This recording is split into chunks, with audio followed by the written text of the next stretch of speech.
I was adopted by a white missionary couple. I was adopted. Immediately placed for adoption. I was in foster care with one family for 18 years.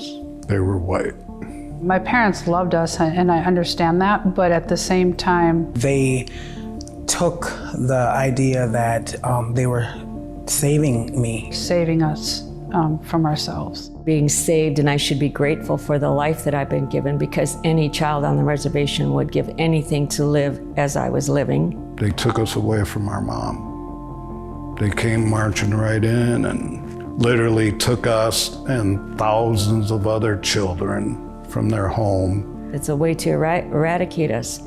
And to go to a nation's children is one of the sure ways to do that.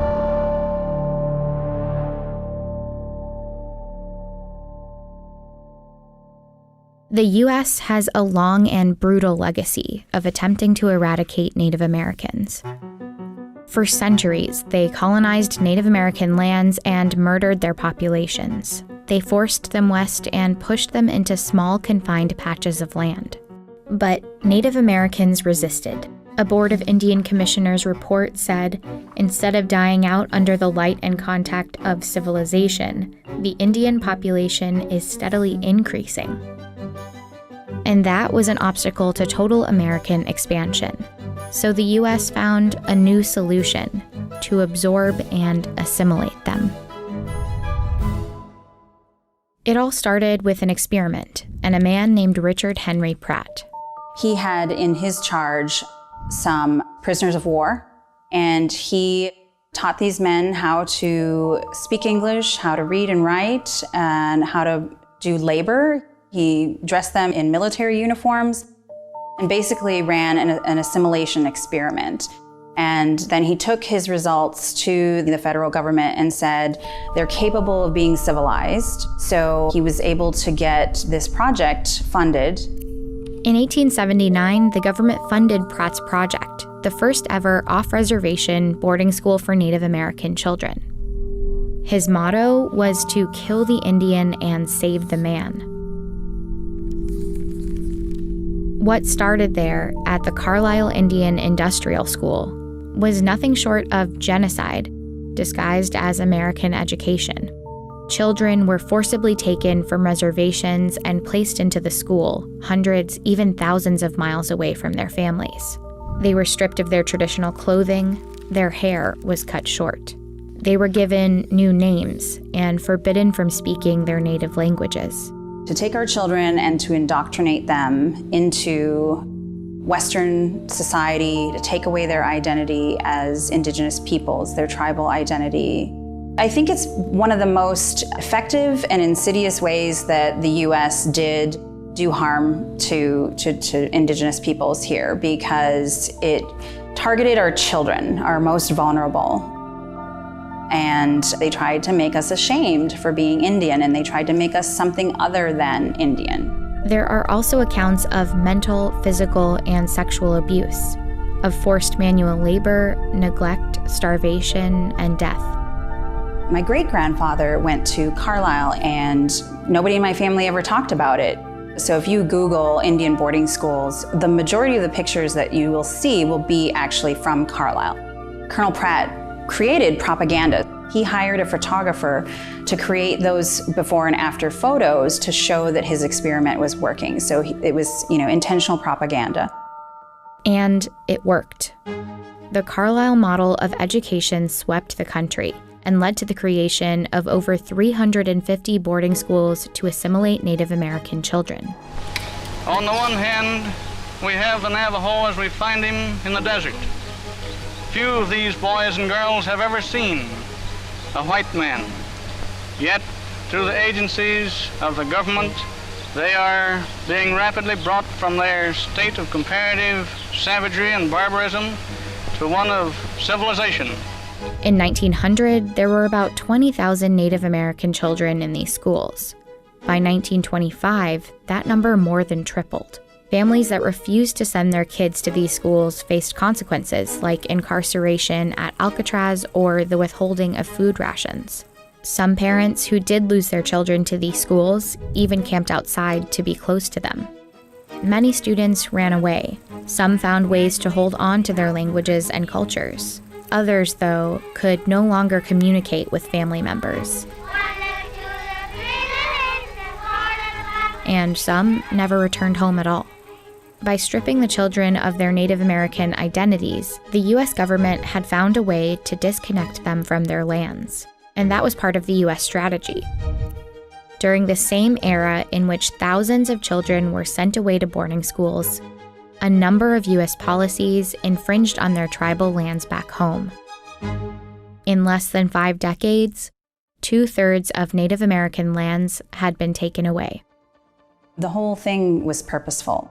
And the fact that it has been buried in the history books and not acknowledged is also intentional. And in fact, the same tactics were used in New Zealand, Australia, Canada. All of these countries have acknowledged, apologized, or reconciled in some way, except for the United States. Over time, the brutality of boarding schools started to surface. And after a 1928 report detailed the horrific conditions at some schools, many began to close. In the 1960s, Indigenous activism rose alongside the civil rights movement. And by the 1970s, that activism forced more schools to shut down. The government handed over control of the remaining boarding schools to tribes to be run in partnership with the Bureau of Indian Affairs. But just as the boarding school era started fading, another assimilation project took shape: adoption. The main goal of this pilot project was to stimulate the adoption of American Indian children to primarily non-Indian adoptive homes. They claimed it was to promote the adoption of the forgotten child, but it was essentially a continuation of the boarding school assimilation tactics. And the strategy came with a financial advantage for the government too. Adoption was cheaper than running boarding schools. But first, adoption officials had to sell white America on the idea of adopting Native American children. Feature stories like this one in Good Housekeeping marketed them to white families. They were described as unwanted, and adoption gave them a chance at new lives. In the end, their media campaign worked. White families wanted Indian adoption. But the problem was, many of these children were not orphans that nobody wanted. They were kids often ripped apart from families that wanted to keep them. You still will hear stories today of people, my age, older, saying, I remember as a child, the social worker was coming and people would hide their children.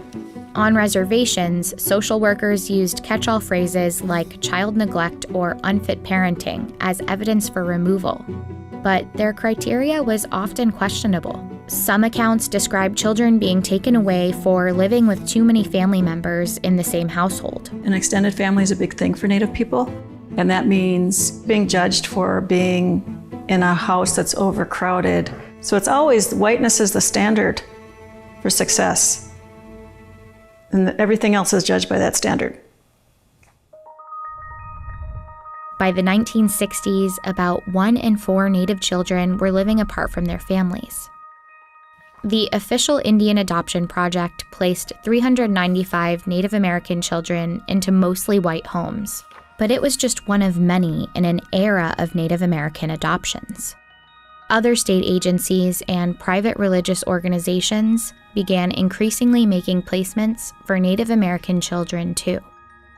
My mother giving me up was a white person telling her if she didn't, she would never see her other kids again. In one of the documents I have, it's addressed to my biological father, Victor Fox, that he was trying to look us up to get a hold of us. But Hennepin County wrote, Daniel and Douglas are adapting very well in their new family. Just was totally, it was a false statement. When you're adopted, you know you're missing something.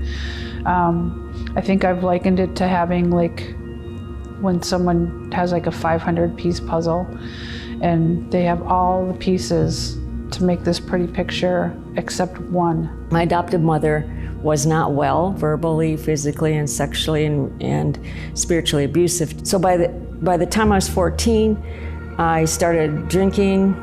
15, drugs were added, and I became an addict to numb. I didn't realize I was numbing pain. I tried suicide, tried slicing my wrist one time. Children were taken and believed like I believed for a long time that there was something wrong with me versus something wrong with the system. The Indian Adoption Project was considered a success by the people who set it in motion. Officials claimed, generally speaking, we believe the Indian people have accepted the adoption of their children by Caucasian families and have been pleased to learn the protection afforded these children. But the truth was unsettling. These hearings on Indian children's welfare is now in session. Well, I was pregnant with Bobby, and the welfare kept coming over there and asking me if I'd give him up for adoption. Before he was even born? Yeah. They picked up my children and placed them in a foster home. And I think that they were abused in a foster home.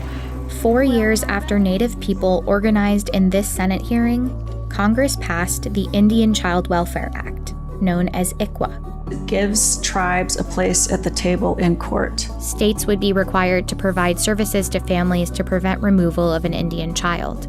And in case removal was necessary, they would have to try to keep the child with extended family or another Native American family. Without our relatives, we cease to exist. So with Native people, part of our wealth is in our family. It's in who we're connected to. But the legacy of family separation in Native communities has been difficult to fully undo.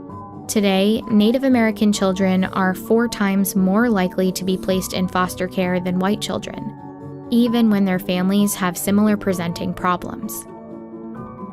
In these cases, ICWA is often the best legal protection they have, and it's been under attack repeatedly. A young girl ripped from her foster family because of the Indian Children Welfare Act. White adoptive families intent on keeping Native American children have tried to do away with the act, and they're often backed by conservative organizations. The Indian Child Welfare Act was dealt a blow earlier this month. The subject of a lawsuit issued on Tuesday by the Goldwater Institute, arguing that preferences given to American Indian families to adopt Indian children is unconstitutional and discriminates based on race. It's a way for these industries, these very powerful industries, to try to attack what Indian identity is. Wanting to overturn ICWA is connected to everything about who we are as a nation. So if we don't have any protections for our families, and if we don't have protections for our treaties, then we have no more Indians.